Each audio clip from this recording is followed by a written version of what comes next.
నమస్తే అండి, ఎలా ఉన్నారు?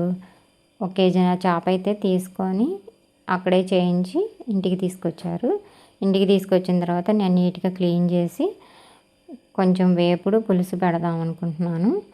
పులుసు కోసం అయితే ఉప్పు, కారం, పసుపు, అల్లం వెల్లుల్లి పేస్ట్ వేసి ఒక అరగంట అయితే పక్కన పెట్టేశాను.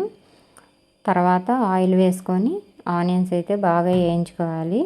అవి వేగిన తర్వాత అల్లం వెల్లుల్లి పేస్ట్ కూడా వేసి పచ్చివాసన పోయేంత వరకు అవి కూడా వేయించుకోవాలి. అది కూడా వేగిన తర్వాత చేప ముక్కలు అయితే వేసేసుకోవాలండి. చేప ముక్కలు అయితే 2 పక్కల వేయించుకోవాలండి. అప్పుడే నీసు వాసన రాదు, టేస్ట్ కూడా బాగుంటుంది. మీరు కూడా ఒకసారి ట్రై చేసి చూడండి. నేనైతే చింతపండులో 2 టమాటాలు వేసి రసం తీసి పక్కన పెట్టేసుకున్నాను. ఇవి 2 పక్కల వేగిన తర్వాత ఆ చింతపండు రసం అయితే పోసేసుకోవాలండి. ఆ చింతపండు రసం పోసుకున్నాక ముక్క మునిగేంత వరకు నీళ్ళు అయితే పోసుకోవాలి. ఈ స్టేజ్లోనే కారం, ఉప్పు ఏమైనా సరిపోతే వేసుకోవచ్చు.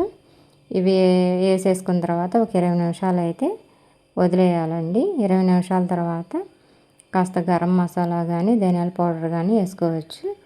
నేనైతే ధనియాల పౌడర్ అయితే వేసానండి. ధనియాల పౌడర్ వేసి కాస్త ముక్క ఇరగకుండా మొత్తం అంతా పౌడర్ కలిసేలాగా కలుపుకోవాలి. మొత్తం కలిసిన తర్వాత ఓ 10 నిమిషాలు అయితే పక్కన పెడితే సరిపోద్దండి. 10 నిమిషాల తర్వాత కూరలో నుంచి ఆయిల్ సపరేట్ అవుద్ది అనమాట. కూర అయిపోయినట్టే.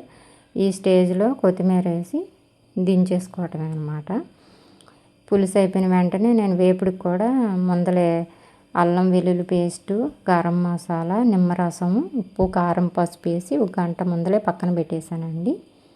అవైతే కనీసం 1 గంట అయినా ఉండాలి వేపుడికి. మీకు టైం సరిపోదు అనుకుంటే కనుక కనీసం ఒక అరగంట అయినా ఉంచండి.